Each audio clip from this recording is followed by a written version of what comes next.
balwanirira era mbabulidde wane Masaka olunaku lujja kukya lumu bajja kuvayo Buswavu bagambe twali ku lwammwe, bajja kuvayo bagambe munaye nawe wabirabanga twalinga bawambe. Kale no temubanyiigira, temubalaba nga balabe, abo baganda baffe bawambe bejjasi tulina emputtu twagana okubeera abawambe ku ttaka ly'abajjajjaffe. So musigale nga muli strong, musigale nga mwekiririzaamu, musigale nga mukyalwana. Njagala okumaliriza abaganda bange,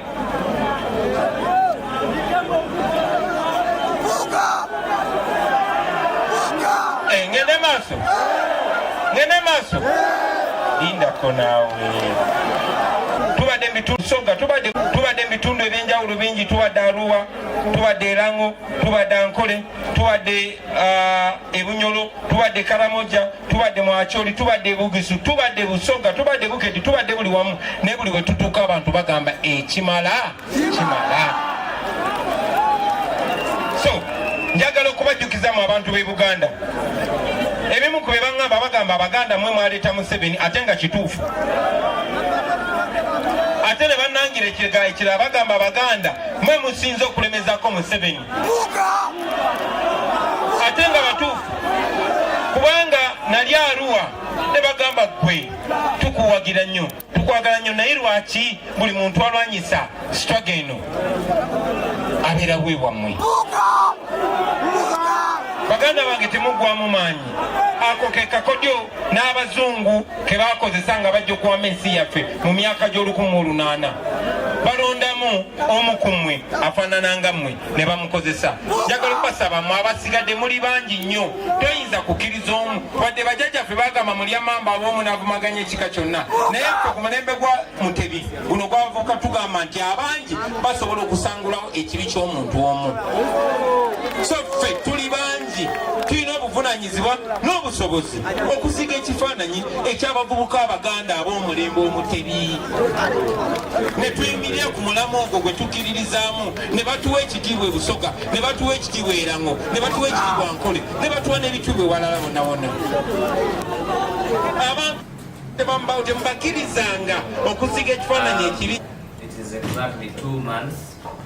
and 21 days since the abduction and illegal incarceration of our head of security in the National Unity Platform, Comrade Achileo Kivumbi, was abducted on the 1st of August by military personnel in Nasa, as you are all aware. He was badly tortured, beaten. Up to now, he still needs medical attention. His left leg is injured. Needs and the eye was also badly injured, but thank God to the doctors at the prison in Chitali, in the prison. They did him a service that up to today he can be able to see as little as he can see, but at least they gave him that aid that cleans the blood that had clot in his left eye as well. So it is now not fully visionary because it was badly hit, but in the coming days he will seek the medical attention that he deserves. This press conference, first of all, will be it is purely for the media, the official media, so comrades of TikTok and we are specifically here for the official media. I hope I'm clear on that.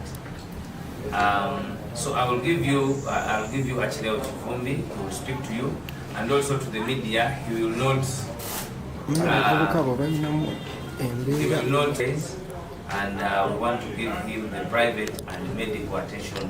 that he deserves. So I will take all those other questions on his behalf because I'm his deputy spokesperson and on behalf of the party. So now I will give to you Mwingine Achileo Kivumbi. Basically, I think he'll give you a recount of the story of what happened up to the date yesterday when he was released. Comrade.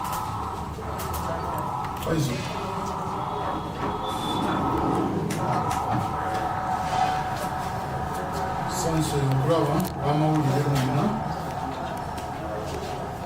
media ez'enjawulo TV, radio,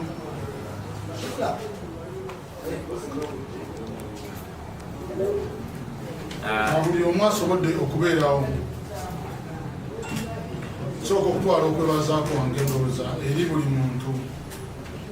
asobodde okuteekawo embeera okulaba nga ndi nammwe olwaleero. Era nga kansowaisi wabagambye sigenda kuba mwogezi nnyo, abamanyi mumanyi siri mwogezi, sikwatagana nnyo na byamawulire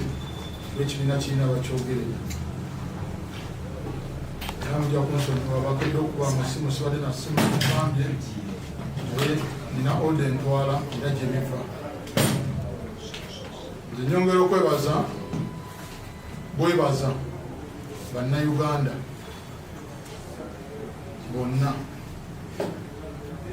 bwembeera gye nayisibwamu enkwata yange na buli kimu. Nze nakwatibwa ennaku z'omwezi nga lumu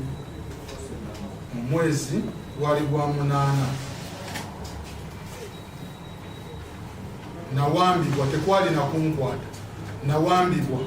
Bw'okunkwata balina okuwandiikira ekibiina ekintwala, nina abaninako obuyinza.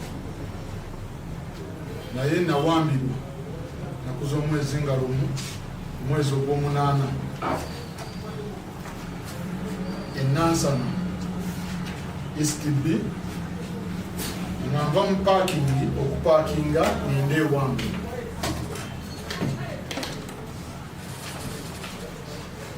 Naye nali nategeezebwako kuba kitutte mu myezi ng'ebiri emabega. Badde nina information zenfuna ku simu yange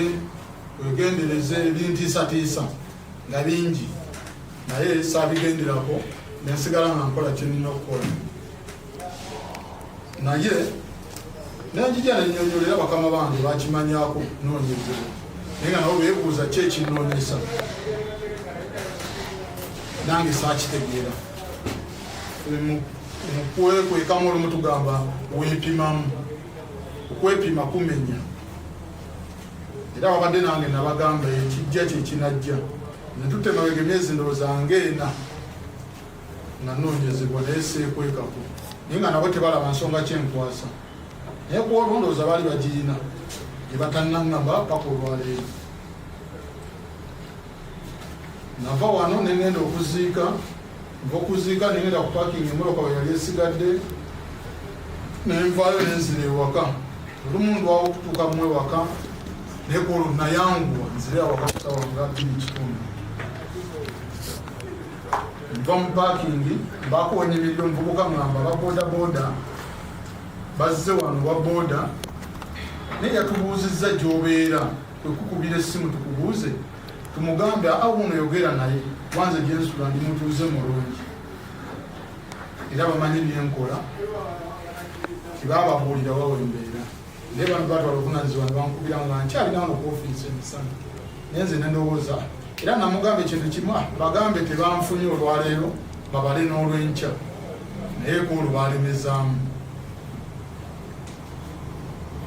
Nakulo nva mu parking nyimirira omuvubuka abinyinyonnyole,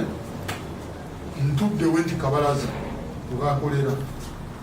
emmotoka epaakinga. Emmotoka erabika nanuubwa manyi ya brown banagiraba nga epaakinga. Wemala okupaakinga baggula oluggi, njagala mpete, ono antudde eno aŋŋamba tugenda kukuba amasasi. Weddukira nsigala ntudde teeka emikono gyange wenti nessimu zange nanzikutte wenti. Naŋŋamba si ye gwa Achileo, nimugamba yenze ate onaani nimugamba yenze balina ekifaananyi kyange nangamba yimuka tugende namugamba wano wendi ndi waka tutegeeze ku bantu bange oba abantu bana balinaanye wano nangamba nedda balinga bana n'abalala ne bavaayo mu mmotoka nga baalikolamu nno baali nange bannetegekedde va mu mmotoka nembagamba sina gye ŋŋenda nasitegeezezza poliisi na LC oba abantu bange wendi mbeera waneeno nangamba imuka tugende n'aleeta empingu twasooka zisiba guno omukono naye neŋŋamba ngenda kutwalibwa nga fala abantu tebategedde nembagamba njaga tumala ogenda ku poliisi imuka tugende tule guno tugende omu n'abagamba kakati maanyi nange neŋŋamba amaanyi gakole mukunjija ku lubalaza we nali kuliko omwala bansikambula busikambuzi ng'empingu eno eganya okuyingira mu guno mukono era zino enkofu zino mpingu empingu yanyingira mugumba lino nalino tulonagana n'empingu bansika bansuula mu mwala ntuula wansi ndeekaana mbagamba sina gye ŋŋenda oba munzite omusajja agamba golooza bwe twakatta bameka abasinga naawe nimugamba munzitire waneeno kuba simanyi gye ntwali kuba kiki ennakoze tugende tujja kubuulira ingi nayisibwa bubi bankuba ali abasajja bo bakuba akago kanoga naye ng'ensonga enkubya tebagimpa nebanteeka mu motoka nali nsudde essimu nebazimbuuza ziriwa ne bazijjawo babba omukutukwata kyenazudde beetaaga masimu naye nze essimu yange sirina kibi kyenjikolerako era nali mugumu nga bazikutte kuva we banzijjaawo essimu bazikwata saayina kulaba saalaba ku muntu yankwata naye mbazibwe nkofiira mu maaso nga nina okutunula wansi okuva enansana ng'ate nkubwa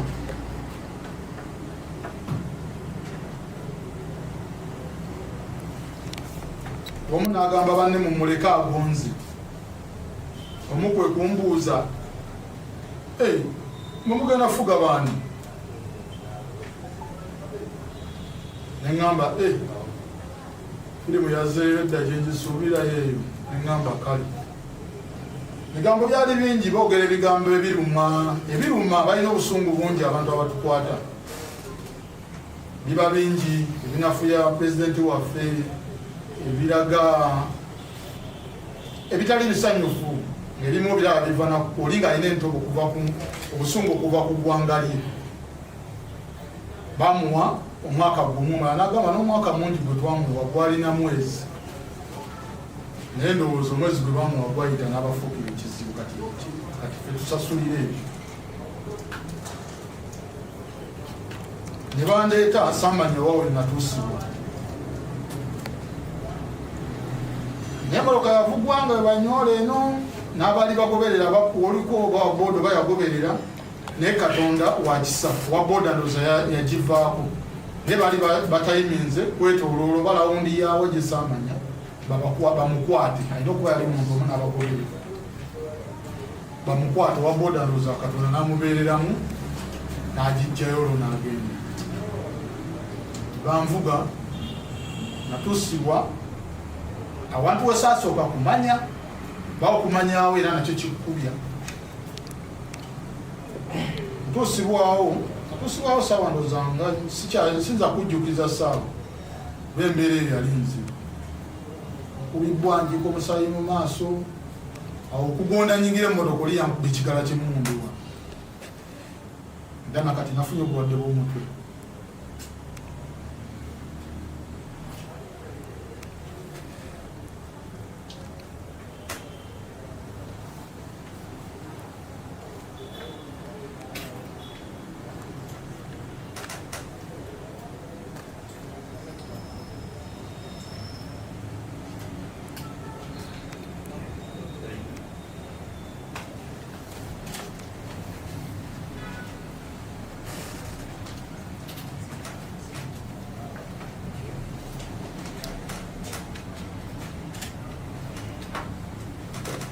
esawa zineno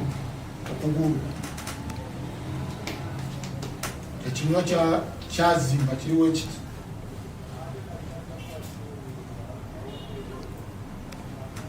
enkeera natwalibwa enkeera natwalibwa nga bamaze we bantuusa banzisa wansi mu basement eyali ensobi abantu abandiika ekiro gye baakola tebalina kunzisa mu basement balina okunsuza ebbali obutamanya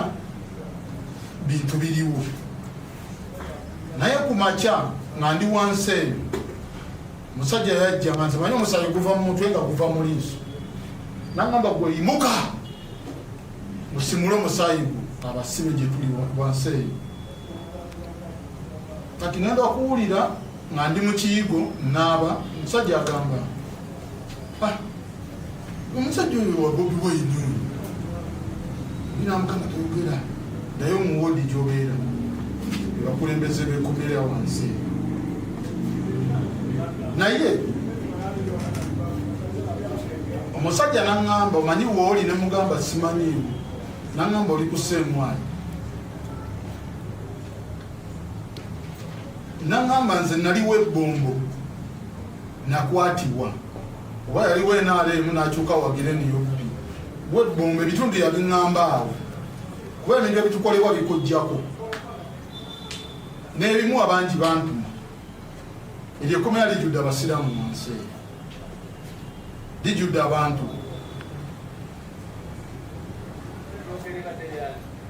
naye nze ku makya baakera kunzijjayo ng'essimu zange baaziggyemu ddala okwo bebaziinako obuyinza nga sikiriza mala gikwatako wenti okugjamu looko za patana ezimu balina kuginteerawo nenjijjamu olwokuba nali ntiisibwa buli kimu nga ne patana ogyerabira ne bayiwa essimu zange zombi ne batandika ozikola buli kimu kompyuta zaabwe nga bebambuuza ate biri mu ssimu yange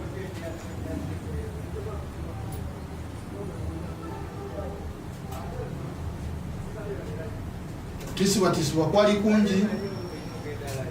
owali akaggo kakaaba bw'otamala kukirizaamu nno kyandidde oyogera n'ebitali bituufu olwokuba owulidde gwe bagunjula eyo naye nali nabuulibbwa dda ne baŋŋamba okukuba kwandiba kwawedde tebatera kwagala bakuba naye abakutte be bakozeeko emikolo naye gyogenda ogenda tisibwa era nga oli we yabiŋŋamba nabifuna mbobeere ebweru wano munda mwe bagunjulira abantu bebakubuuza abantu bannabbi ebiki bakikola gwe otudde wabwe owulire ekiri munda natya batuuka okuntwala munda okumbuuza essaawa eyo tomanyi muntu siraba kuva ekiro sina muntu gwe naalabinze simanyi na musirikale yankola naye nalaba eyantwala mu kooti namala nemulaba nga banjijeko akakokolo alese fayiro mundeera ekyo ekifo tokkirizibwa kulaba muntu yenna tolina kumanya wawooli era bakubuuza ani yagambye wooli naye nali omuntu omwambuuliddeko nagamba kino nakino kijja kujjawo nagenda ogenda gye bali ngumye nga nakkiriza nze n'okufa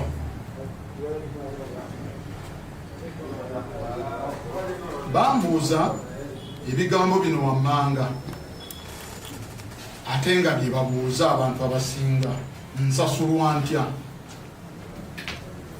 era njagala bajje bakibuuze bakama baffe tusasulwa tutya nze simanyi lwaki mwesibye mu bintu ebyo mumusobola okukyusa gavumenti eno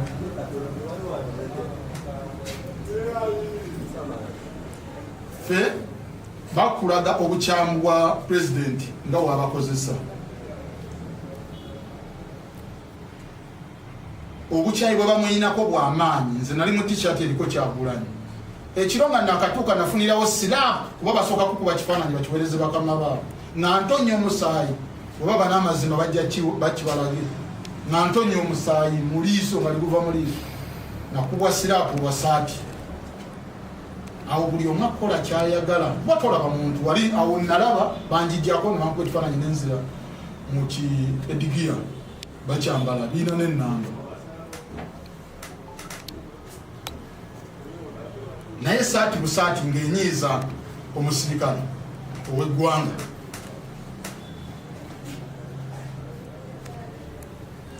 N'atuuka gijemu kyusa ekifaananyi okiteeka ebbali mpale nyambaza y'amagye. Ebintu ebiri awo entiisa eri awo toyina kulaba muntu. Amaviivi gano magazimbye nangamba sitama naye nze obulumi bwandina mu kugulu ekiseera ekyo nalowooza nga njagala kufa.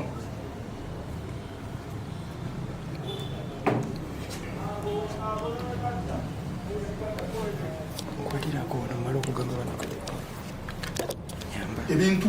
byali bingi. Nze nagiba kusemwayi basikirizibwa kukiira wansi gye bansuza bakusemwayi ne banziza ekireka nawo saamanya wawe ndi kuba ndeetebwa mu kakookolo. Akireewo mbadde eyo ngweru mu kufumba naye akaliro kayitiridde n'emmoloka eyakwata baagiraba ng'ogimanyi namba puleti ne mugamba naye manyi emmoloka yali ya brown. Nangamba kaliro kayitiridde bempuliddeko awo bwedda Africa Radio na biki naye obata kutwala kwogera na mukulu waggulu eyo enkya bagenda kusiba. Nangamba nkeera banjijayo kireka ne banita kusemwayi wantuusa oli nagamba tugende ku saaki tugenda akolera mukolere fayiro mukole ku fayiro ye ng'olondooza akalire bweru kayitiridde ne bampisaawo simanyi banayita wano banayita wali wabula incidence gye nawulira mu mmotoka nga ndi nansana ku poliisi erina okuba yali konvoyi ya loopu basisinkana nga ndi mu mmotoka era omusajja n'agamba wansi abasajja abo munange balina entwala gye batwalamu eggwanga linene. Abasajja otwala balugenda kubalukawo abapoliisi abo n'abasajja abo basemwayi ababeera mu mbeera. Nowuli abayombagana biki naye nga ndi wansi awo basobola kulingiza bweru biki bafuma mu nyumba bantu tewaka bakoze saaki jenansana bagenzi wa chairman nze mbalagirira bagenda wa chairman basangayo defense ne bajja bayingire wange nga boogera bulungi nnyo nyawo okunjija eri yonna nga boogera bulungi nnyo nnyo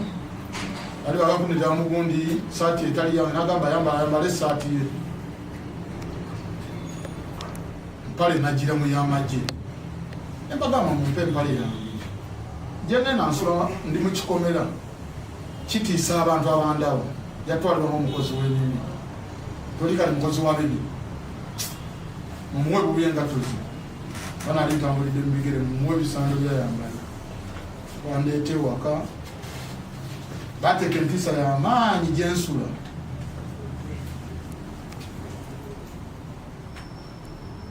naye lwanjija mmotoka ne banjijako ekikookolo zinagenda okujja ewaka nga nina empingi bbiri kuno bbiri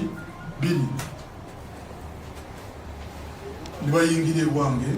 atandika okusaakinga bakola buli kimu nze omuntu eyateekawo amayinja ago namulaba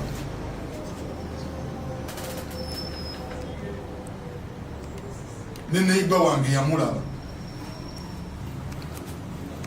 kubanza we twayingira mu kisenge yajja n'ateeka omukono ku nkofiira ezo wezaali enkofiira ezo ezaalawundi ziwe ze bayita ezaali n'ateekako nze nalowooza agikutteko agivuddeko omusajja tumala okugenda mu kisenge gamba omukyala ne defense nagamba mubeereemu abasajja ebintu babiteeka mu nyumba sirina kintu bannange baapakula ennyumba yange baapakulula ennyumba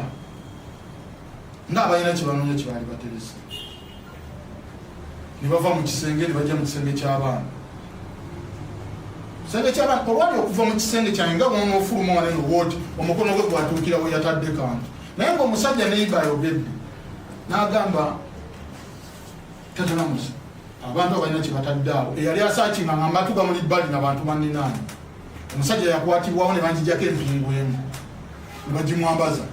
ne bamutwalirawo mu mmotoka yaabwe drone ne bava mu kisenge ne bagenda mu ddiiro ne bayiwa buli kimu ennyumba yonna siiringi ne bagirinnya najjayo esaati yange yaliko legasi yawo yabubomboola nina rediyo koolo ezikola emirimu gye tulina okukola zakkirizibwa okufuna zitundibwa mu maduuka Kampala wa eyo dipatimenti yange nzikozesa nga ngenda kuma mukama wange niba zikwata we naziteekaawo najjayo ekifaananyi kyange bakimpa ku birthday yange ye ekikola nakiteekako happy birthday ye nakirero nakyo ne bakiteeka mu bintu nebajjawo enkofiira nakakyakalala ebintu ebiri awo batuuka mu ddiiro ne bagamba ne bananga amayinja ago sigaani sajja najjayo ekifaananyi ky'omwana alimu ovulo ya NUP eriko amayinja omutwe teyagundaga nagamba kati noono naye agambemu naye amayinja sigage ne mugamba oyo siyenzi ne mbategeeza nze sambalangako kintu kikwatagana ky'amagye sambalangako ovulo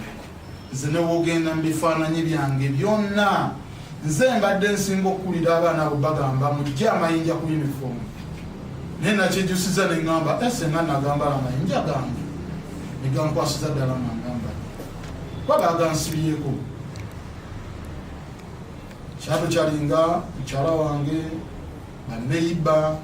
ate buli omu akikkiririzaamu nze sambala kintu kikwatagana ky'amagye atwalibwa ku poliisi we nansana nakola fayiro ye nakakibwa okusayininga ku fayiro eyo waka wange nagigaana negamba n'omukyala togisayininga naye olw'embeera gye nalimu eri ne gyenzira nga mmanyiyo omusajja yagamba waba aganye tuddayo naye nze mmanyi wa gye nalinga ennaku ezisatu nagamba omukyala teekako nange nensayininga olw'okunkaka banjijjayo ne bandeeta polisi enansana wali akavuyo ke basinganamu emmotoka ezo ezaloopu sinansana banesayininga mbu esakinze era enfudde n'ebintu ebyo nentwalibwa kusemwayo ontuusibwa era natuuzibwa mu madaala nze ennaku zonna nazimala nga nsiiba ku mpingu n'emmere girira ku mpingu olwo olunaku lwali ndowooza lwa 6 ne banzikiriza gyensula ne banziza ku makyaddo bakikolanga nga tteeka mu makya bakeera kunkima ne bankima ne banziza waggulu bakubuuza ezo ennaku balwalira wakutaano namala gaana kukkiriza kwekalakaasa okuntwala ewaka balina ebisawo gye bali bagala nzikiriza omusajja nagamba abadde okamba abantu kwekalakaasa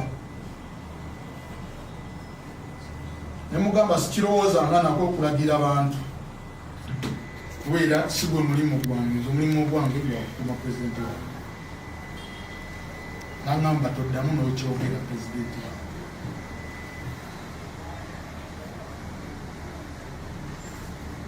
nagamba muzeeyo ku mpingo wanerowooza anakkiriza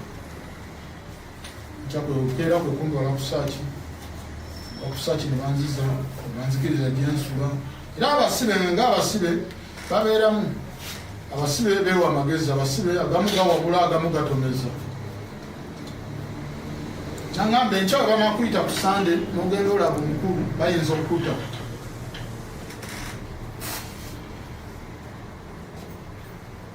waggulu eyo bakututeko waggulu bakutute ku kitivi neyo gye balagira na bemwogera wanene nababinyumiza eyo bayamusemasi nakwamuka banakukiriza nogenda mwebyo obufaananyi bakujjako ebinku mu biki jagenda olaba omukulu mwogeremu bayinza okukuta naye baba tebanabakutwalayo bagenda kukusiba nga nze kyensinga okusaba ntwalibwe mu mbuga z'amateeka namulwe lwali lwa sande sandeyo ndijo abo nali bakanzikiriza ngene ne bakeni badda ne bankima ekireka ne bayanziza kusemwa ne polisi enchento ali mu kooti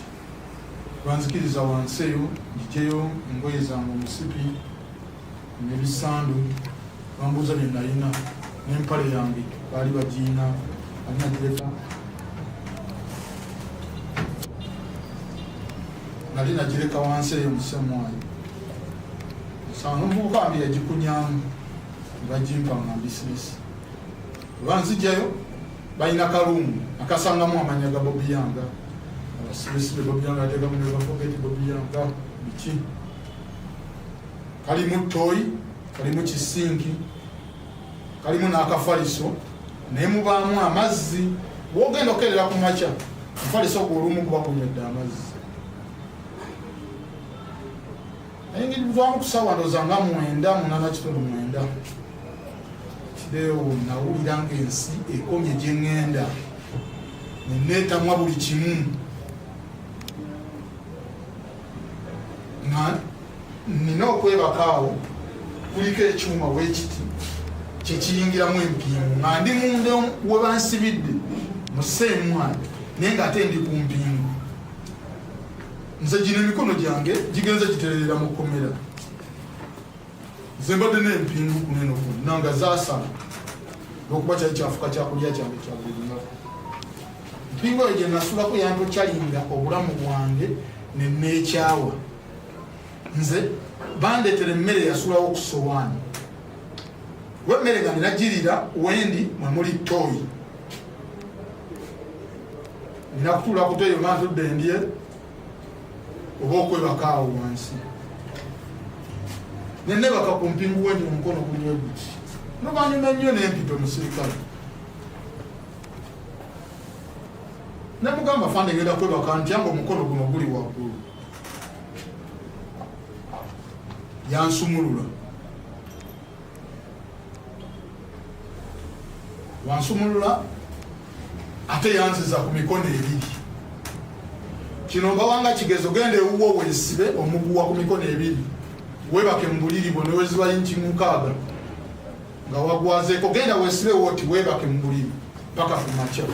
ojja kumanya kikye naliko ku mpingu ezo zatuka sawa 6 netunuulira emmere enjala ennuma netunuulira embeera gyendimu nino girya n'engalo zinene bulungi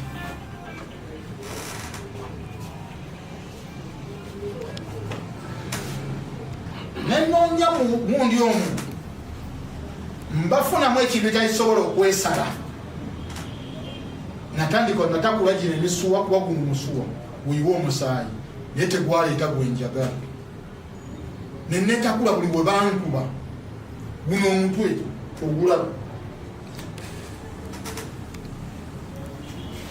omusaayi gwaggwamu gwe nali njagala nga nenoonya fo nali njuliriddwa okwetta mu mbeera enjigiriza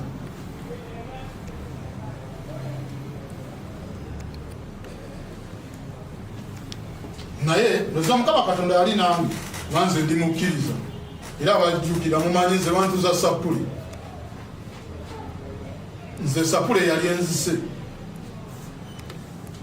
zino enkovu zino sapule ye yali enzise awo gonagona nagatakula nfune omusaayi gunkenderemu munfe naye nga noonya fooko yambula amazima ga Katonda n'obudde Katonda yanyamba munnange ne bukya nga ntudde ku ttooyi ku mpingu zange seebaka nensomamu awo kasapule kange mu magezi kubanga alina mu mutwe enkuze ngisoma obudde ne bukya zaali ziwera 11 nga banza okusizza eno naabe bagulawo nengena nenaaba nenyambala engoye zange ne banziza mu mwaka kalungu banfulumya 12 loza nze nali kwesooka kunywa amafuta ffe twasookawo nga tebanaba nagagulawo oka netambula simanyi wa we bantwala ndi mubika amaaso nze ngenda okulaba wendi nga ndi ku kooti maaso naye ng'omusirikale omwaŋŋamba Achileo otuuse ku kooti maaso gwe simanyi naye ate n'abasirikale abo bonna si babi ebyo mbyogedde biri mbamu ne musemwayi mwebali abalungi besijja kwogera biki balungi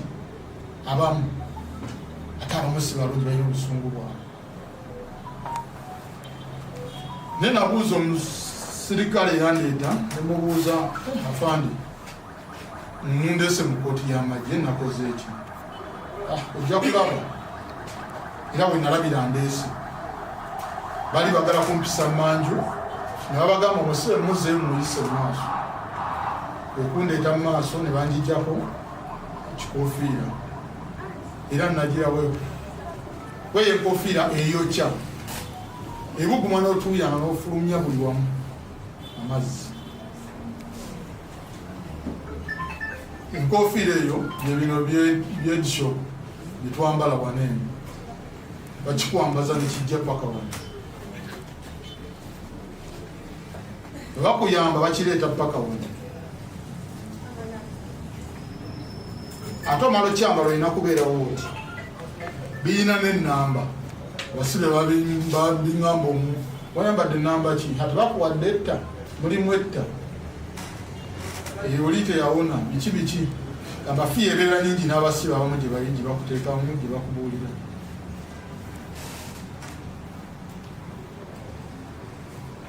naye bwe natuusibwa mu kooti y'amagye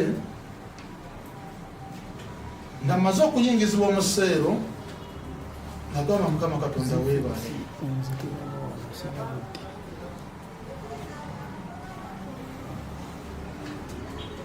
Mukama Katonda weebale ng'olwo ndaba ntandise okufuna obwenkanyi nga naye balooya bali bataddeyo ekiwandiiko ekindeeta mu kooti gandi awo kansonjo gye musisinga atuuse atana atuuse neŋŋamba nebampanako ne ku ssimu nembagamba njayakubirako ku bantu bange nembagamba naye kanjogereko ne pulezidenti niba omuntu anenjogerako naye omutima gwange ne guddemu naŋŋamba bino bijja kuggwa ne mugamba ndi ku kooti maaso ne banjijjako essimu neninda ekooti ennamuli nasindikibwa eruzira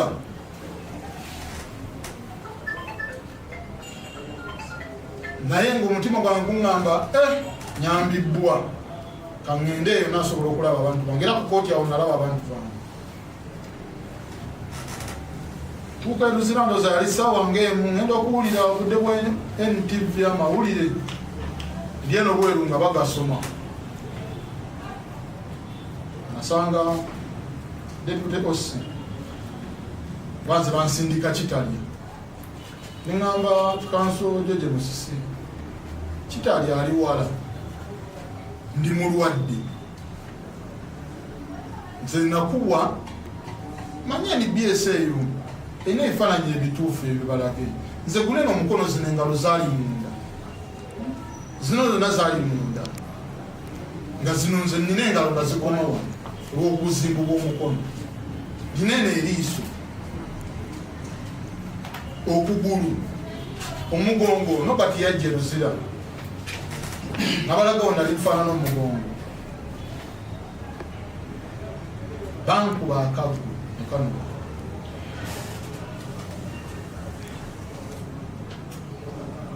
bansindika eruzira deputy osandisivinga olweggulo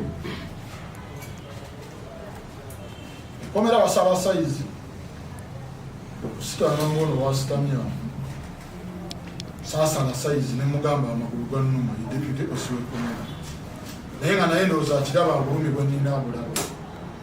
nembaga naye kyenjagala njagala kwebaka ze nagenda mu loole nga notula munange ntufuna mu loole eyo nga nsumabire wezo nena kusafuna kulo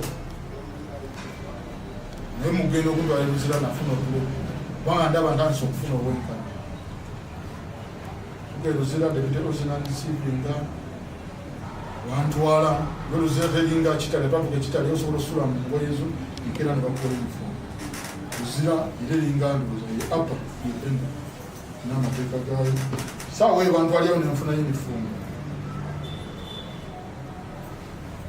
nambala ka uniform naye bazingezaamu serikali n'agamba lino nga sajja pale nezigaana esaati nezigaana naye bafuna yawo ekipale kyali kigugalamu n'esaati nagamba yambalamu enkya tujjafuna uniform teeka yaffe okukiza sula eringa oli mu ngoye ezo ebiterosi n'abagamba mumutwale wagenda okusula nembabuuza mugenda kuntwalaba nsaba omusirikale nsaba omulireyo omugaati ne minatimei obubenja litandise n'okunnuma n'agenda n'abigula ku ssaawa emukitundu n'agenda kantini n'abigula sente zange eziteeka ebbali biki bantwala mu woodi natuuka mu woodi natuula nayingira ne banzigulira ne basooka bayita woodi leader ne alapi ne babazza ebbali neŋŋamba ne bagamba kati bateesa biki kumbonyabonyezamu naye neŋŋamba obusibe nabukolako tewali kiba kyebagenda kuŋŋamba kyesimanyi nayingira nentuula ku biri bwalapi bali alapi nambuuza bulungi nnyo amaze okugenda abakulembeze nimuli ebitiibwa sebu tewoodi leader abeera eri katandake naye nakutumya jangu wane wange nengenda waali wenasanga n'omu omukozi wa gavumenti yange ono muka si papa yewoodira naye mubamudde nambuuzaako nemugamba ya biki biki nentuula awo nengenda nenaaba kaba amazzi bagayina mera bayonjo bantwala Jinsi abantu abalimu balimu 3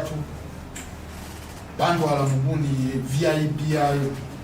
bantwala mu naye tokyalinga wanga tokirizibwa bantwala kusembera unakola olusiba kumacha nakerebwa kumacha ne bampita reception ne bampimako engoye kubeza ne zaali za kutebereza mbasobola okutebereza engoye saizi ye bano bafaluku bano nete zaali za kutebereza gye baali batunze yagaana okutuukamu ne bagisala ne bagigattamu endala naye nga bambi bali free basirikale bonna amimako engoye 2 esaati 2 n'empale 2 osinga neetaaga naye nga amaziga gakulukuta mu liiso linene gasobola beera mu musana mantwale wa osi jojude osi mantwale wa osi siyandisivinga omusanyufu omunyonyola biki nemunyonyola embeera yange nemugamba naye neetaaga okunjijanjaba eriiso kyekisooka era komera ngenda byebaza osiwaalyo ndinyali endyerabidde naye jjukirako debiti yesimu bambi bampisa bulungi bonna bamala abaani bampisiza bulungi yanteekako omusawo w'amaaso atwala ndowooza Luzira najja ne bankolako biki bateekamu eddagala tandika okuyiwa omusaayi guli liiso yalifunyulula mu nini liina ekisaayi liiso lyange lyali litandika okuvundirira namuka okunkwata lino eriiso olaba bulungi biki nemugamba ndaba nagamba kale bajjanjaba nakeera enkeera najja n'enkeera ddagala balimpa mu budde eryamaaso neweriggwawo nekakati wembeereddewo kubanze nalifuulanga eriiso lya ddagala buli kiseera bambi tebanneekaanya ntandisawo okulwala ebifuba bamanya ngenda Luzira nga nfuka omusaayi kumala wiiki kumpi namba naye ngera nabo bagamba bwenagenda nabo bambi nampayo penikira awo biki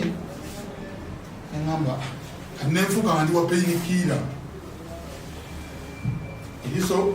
omuntu jja nakumira painkiller okugulu nakumirira painkiller ngamba naye kiba kigwerawo ananyamba bambi luwembadde mbasaba ogenda okunjijanja badde banzijanja bagezezza era paka obwayo nafulumye nkolula omusaala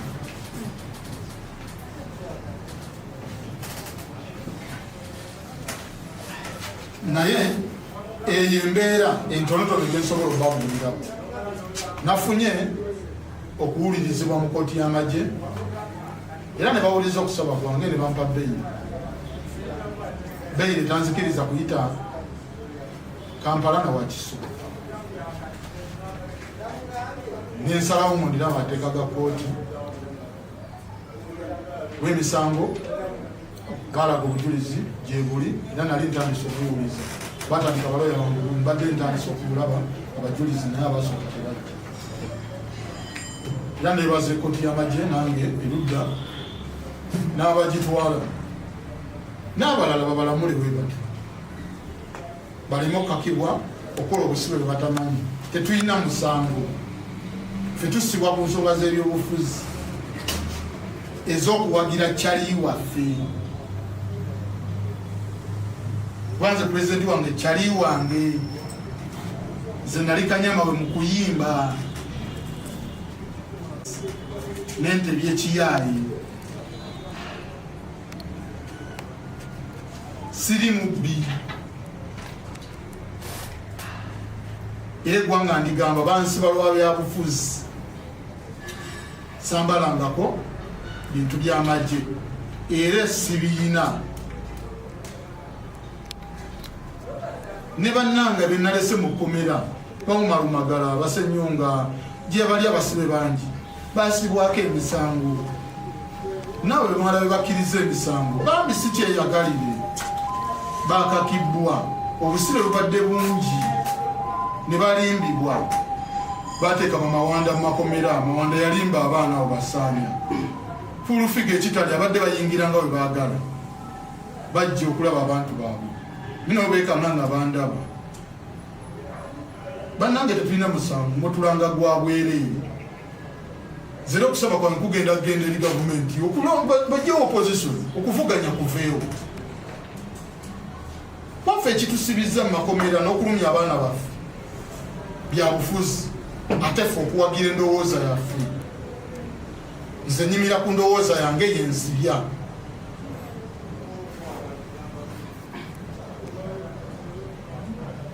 era tusaba mutulamule bulungi mu makooti gammwe era mutuwulirize nga bwe mwampuliriza ne mumpa eddembe lyange n'abalala babawe eddembe lyabwe era babawulirize bulungi nga tebakakibbwa obusibe katukozesa ekigambo mbububbo naye bwagenzeemu nzaaka nga akagamba buwedde butya ng'ebikemo byazzewo ebiti ebyo bibona mwajja ku kooti ne bambaza sebo n'omusibe sati ye n'alemu avumenti pulezidenti Kyagulanyi eyo emmotoka ng'omaze okufuluma waliwo giyingira tebakuzzaangako mabega naye nalabye ng'oli bamuzza emabega ayo ayiseeyo n'akalanga akalala bambi bakakibbwa naye ekinaavaamu katubasabire kireme kuba kibi kibaffe valinge babate era ntwala okwebaza kwange eri abakulembeze ba National Unity Platform omuli pulezidenti sekretary general yoku n'abakulembeze abalala bonna mwe muli ba MP ameya nyongera okwebaza Ajinoman Cedric Kauma Kasimu Jumba Smart Tamale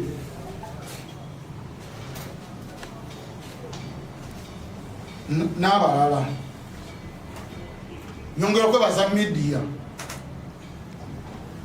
nze mwampoze ebbanja nze nali nsuubira obuta nfaako bampayiriza tinakuba bamawulire saakikola era mbadde mukomera nga nsuubira emisango egyo ginsomera naye bambi ndowooza nabo bazuuba bakulembeze byaffe emisango byali byabwe era nebaza media zonna muli BBS, NTV, NBS ne TV endala zonna zesijja kumenyamu kwemu. Ba foot soldier abantu ba diaspora edi mutwe yalina ogenda obyogera era nebaza edi mutwe yakikirira bulungi ba message nagifuna President Waiswa abantu munange bekomera bagala okula bakona yade sala bakula beko ubiga bakutekosa era bangi n'abasirikale bamubuuza Waiswa amatanya okya kula ne musikasi kawuli ne musika eriyo ku simu ene ngaba chakula ngwagira na bamuyalisiza mama alisa ne munanga abantu munange bali mukomereyo babalaba ensonga negende li president abantu munange bagala mulonda abasibe bagala kulonda abasibe bali naye yayimba bajjo ne ogedde ko ne yayimba mukomere myaka 15 nabiri abasibe abo je bali yaliyo ku musango muno gwamuvunana bamukola mu prison mukomereyo abinyumiza amagezi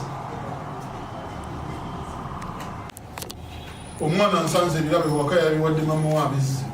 bimujuddeko webiti bamama samba mutwalikengu bani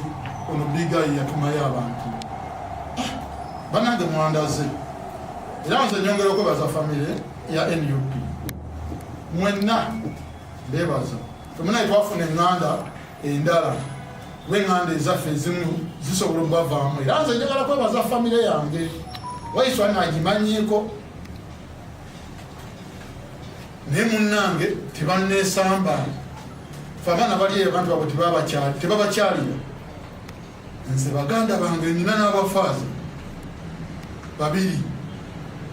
n'abasisita nga nemukomera balese sapule tugisome ne bajja ne bandaba eruzira teyingirikika mu Mwanamume Achileo bababuulira badde bajja okunda tubadde ng'olaba lumu omusajja gwe basindika mu paliamenti bwakiikirira abantu ng'ogamba ye lwaki tetwateekayo Achileo era abantu be basubwa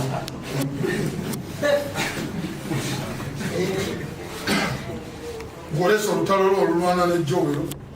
luuyo ate yalondebwa bantu ayina kubafuga ate amala abakulembere mwangu tonza kuleta lutalo lwa famire oluleetero mpozi ebintu munange mukomera tubiraba ebitumalamu amaanyi era ffe tulimanyiva abamu eri abakulembeze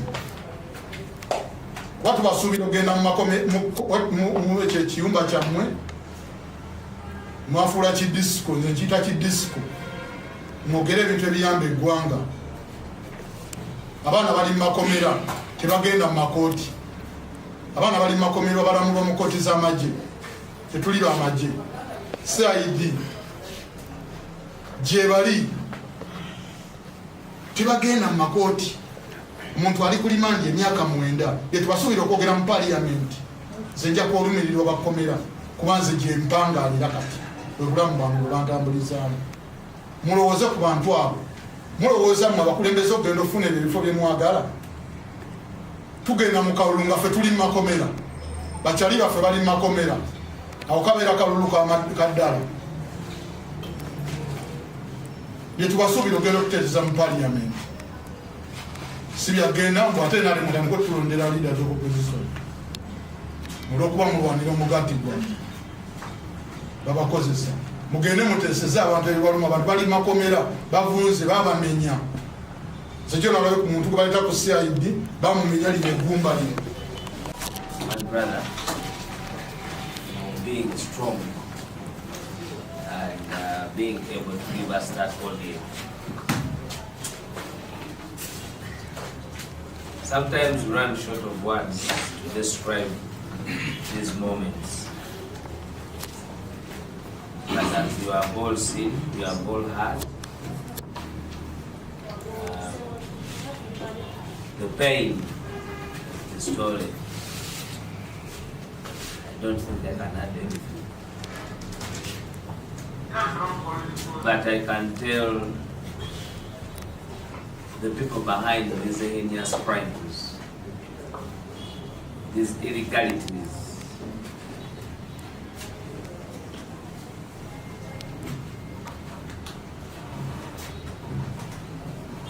that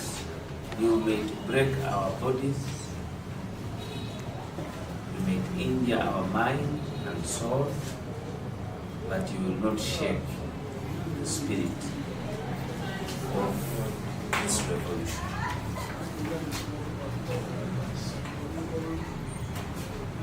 I will take the questions now.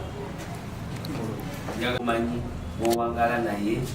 wali mukutusaako okufaanana bwuti okulemaza obulamu bwonna olw'okuwagira omuntu kuba kiri mu lwatu nti kati amagye go gavunaana abantu olw'obutawagira General Yoweri Kaguta Museveni. Ekyo kiba kikyamu era ago tegaba magye. Nyakutwala ebibuzo byammwe ku lw'obudde. Let's have straight on this issue. Yes, sir.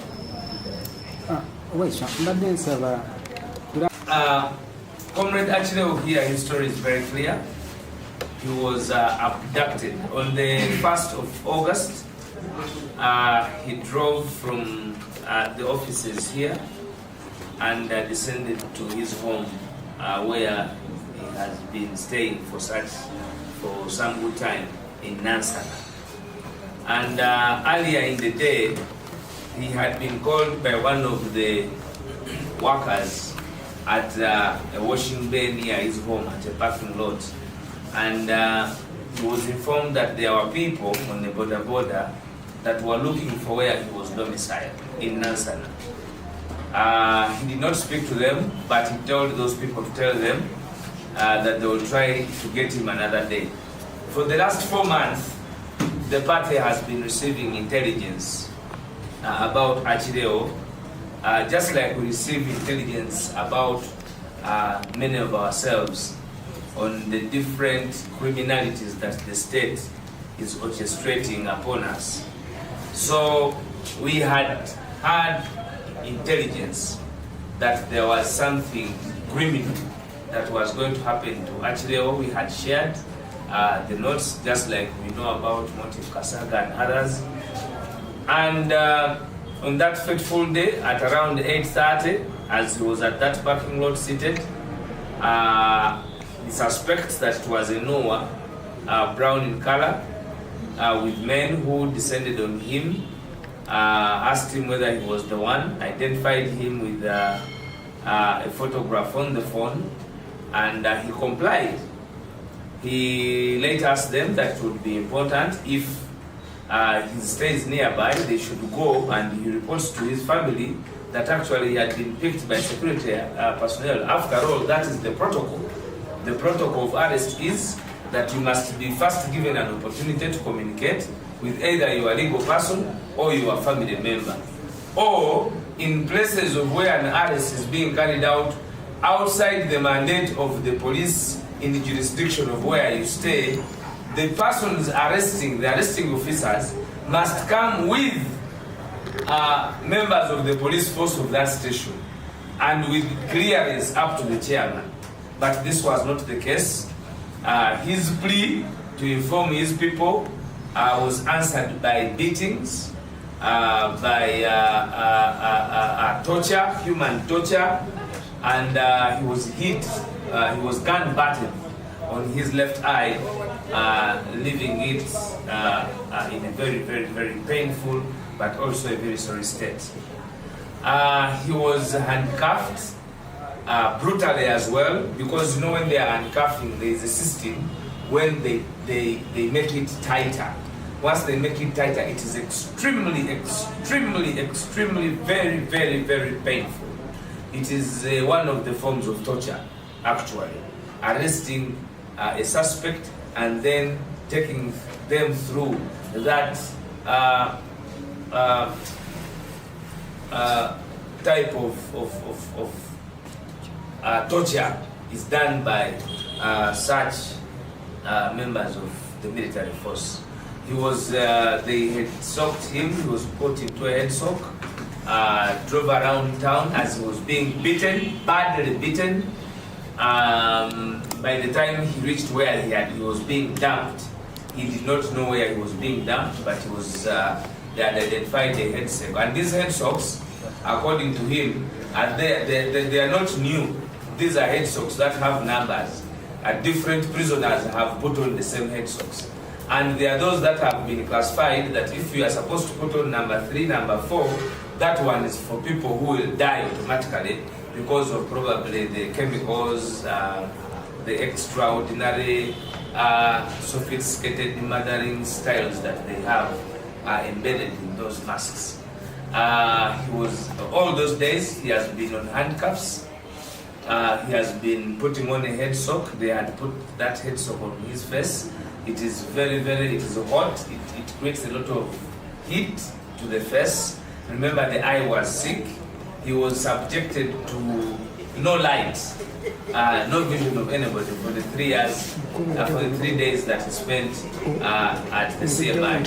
He would be transported in those 3 days occasionally between CMI and Chireka SIU, but the constant was that he was on handcuffs. He has narrated to us the ordeal of when they put him in the dungeon at CMI,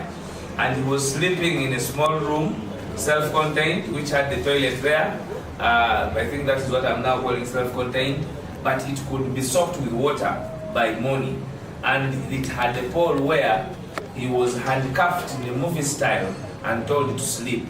When he complained, they changed the style. He was handcuffed, and his wife was put through when they were mounting the search. All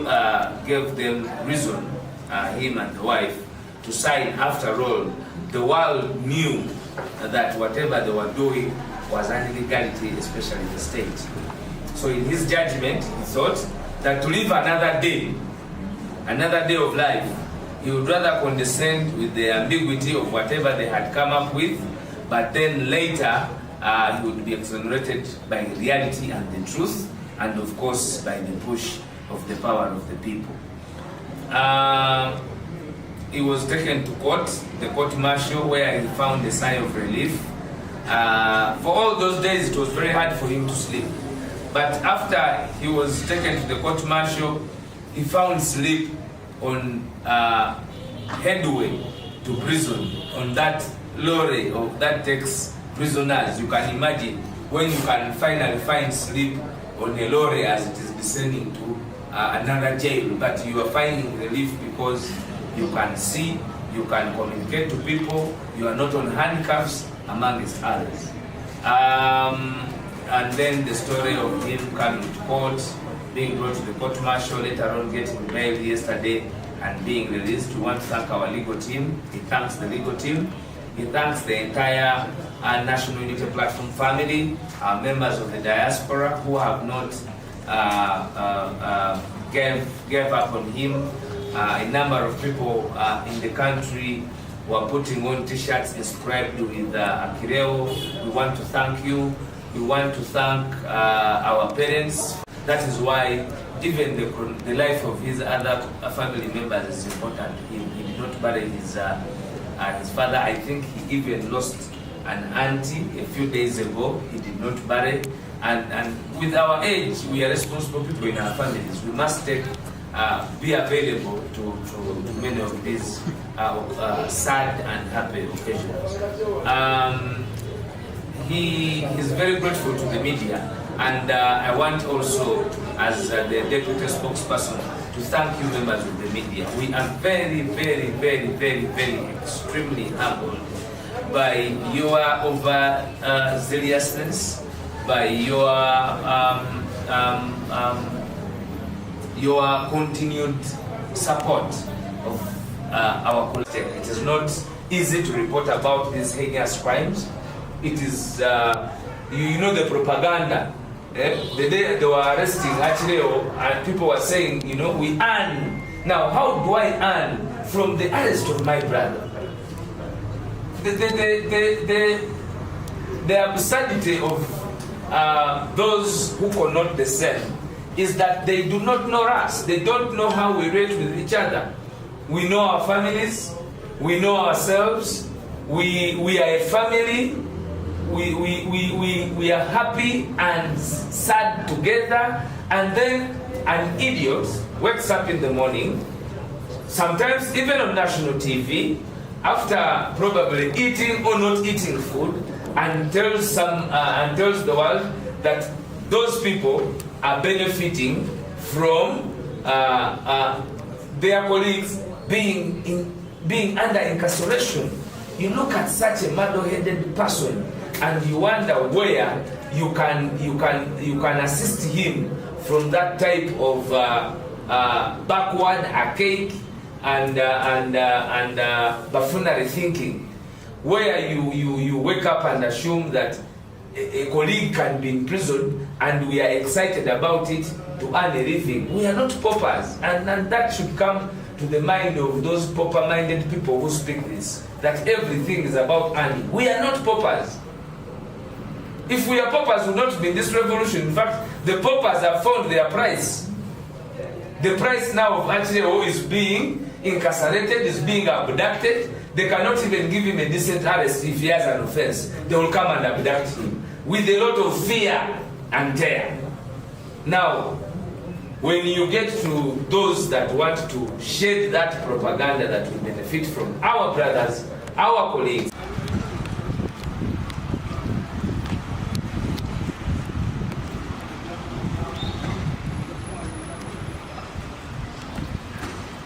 Utambulira amanya tochikirira Buganda yaffe sikweweka feno chikirira maliriza baganda bange nga mbategeeza nti badikiteeta bagwa era ne Museveni ajja kugwa ate mu biseera ebitali byawala baba natera okugwa bafaanana nga batasobola kugwa naye bamala ne bagwa. Baganda bange temuggwamu ssuubi, temutya mundu ezo, temutya sente zebayiwa mu bantu, temutya tiyagaasi, temuggwangamu ssuubi baganda bange. Olutimbe oluli wakati waffe n'eddembe lyaffe baluyita kutya. Bwe tunawangula okutya tujja kuba tusobola okuwangula buli kimu. Temuggwangamu ssuubi baganda bange. Temukkirizanga muntu basiwula mpisa oli bwakugamba ekigambo ekikyamu mu challenging egoddemu kituufu. Bwakusanganga ewantu wonna wonna ng'ayagala kuweebuula, oba akusanze mu kuziika oba akusanze ku mbaga, muleke ye yeweebuule. Temuggwangamu ssuubi baganda bange.